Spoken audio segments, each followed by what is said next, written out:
Golf GT today, except it's not a GT. Look at it. That is a beautiful car. The Golf R is one of the best cars on the road. This isn't a Golf R, it's a GT, but it's got another letter. It's got an E. It's got an E. It's a polished turd. It's even worse than that. It's the worst kind of polished turd. It's the plug-in hybrid. So naturally, it's got no range whatsoever in hybrid mode, and it'll regen itself on my 270-mile journey. Except I guarantee you it won't.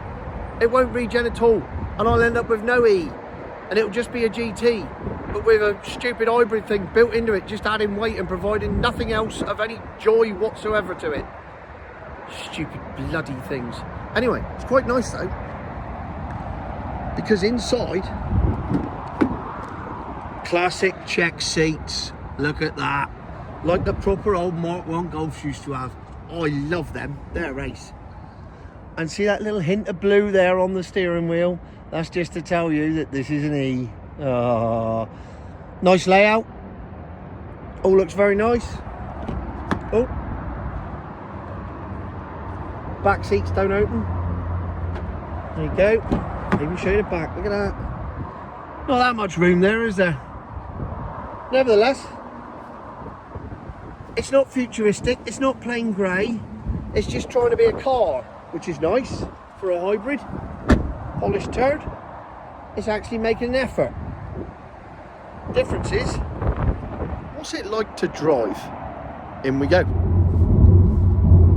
Well, the long and the short of it is, it drives like a Golf. Solid, dependable, goes round corners like it should, does everything you want it to do, does it really well, exactly like a Golf. With one exception, the engine. I'll keep saying it, and I'm going to keep saying it. Hybrids ruin engines, with very few exceptions. The BMW 330e being one of them. But then again, it doesn't ruin the driving experience of the 330e, it makes it better. But it does ruin the ownership of a 330e because it keeps going wrong and it keeps costing the owners £7 every time the hybrid goes wrong to have it put right. And there's a recall, there's a backlog, and there's everything else. So as much as it enhances the driving experience, it doesn't enhance the ownership experience. Whereas every other plug-in hybrid does neither. And this is the same. You put your foot down and it doesn't respond like a petrol engine does. It just doesn't. I know it's not the R, but it is a GT. It's a GTE. And I expect a GTE to give me something back. And it just doesn't. It doesn't give you anything back. You put your foot down. Yes, I'm doing a sensible speed, so I'm able to put my foot down. I know you can't see the speedo, and some of you like to watch the speedo and make sure that I'm obeying all the traffic laws. Well, I am, I promise you. But here we go. It's slow to pick up. It's like turbo lag, except it's not. But it's like that. There's a good second and a half when you put your foot down to it go. Now, let's time it. Ready? Go. And we're off.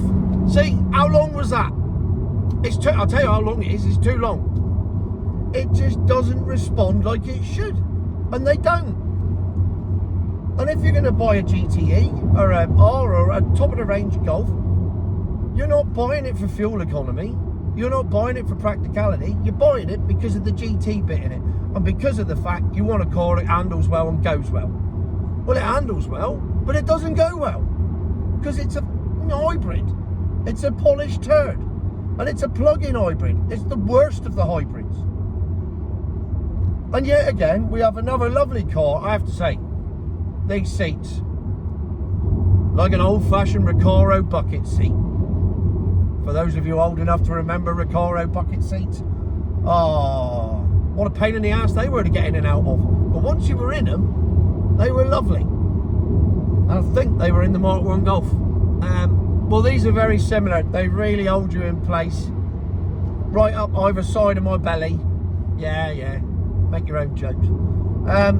They hold you in place, and it's a really comfy seat, and it's a really comfy ride.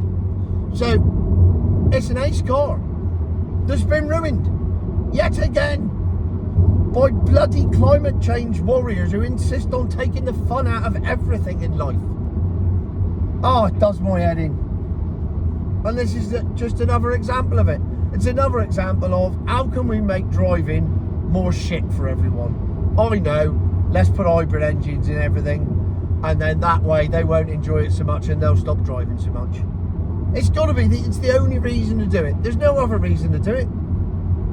Because Volkswagen, Audi, whatever you want to call them, they make good engines. They do. They make some of the best engines in the world. But when it comes to hybrids, nobody does. I suppose Volvo might be the exception to that. But then again, no. The XC90 plug-in hybrid, I might give that a mighty exception. But only due to the fact that it's a turbocharged tank. And it really is a tank. But it's hell of a thirsty. So the hybrid thing doesn't work for no more than 20 miles. So you really are buying a tank that guzzles. But because it's a hybrid, it's fine. You know, you can't have a 4-litre V8 that's probably more fuel efficient than the hybrid diesel that they put in the XC90. But that's irrelevant. Because it doesn't tick the right boxes, and it doesn't please Greta Thunberg, and it doesn't stop her saying, how dare you? How dare you? So you can't have one. Bollocks. It's all just bollocks. So here I am. I thought I was going to have a lovely afternoon out in a nice Golf GTE. Turns out it's a polished turd hybrid. But the hybrid bit is completely useless. There's absolutely no charge in it whatsoever, and never will there ever be, unless you plug it in overnight to get 20 miles out of it, which seems a completely pointless exercise. So yeah, another car ruined by Greta. Thanks for nothing, Greta. Future my arse.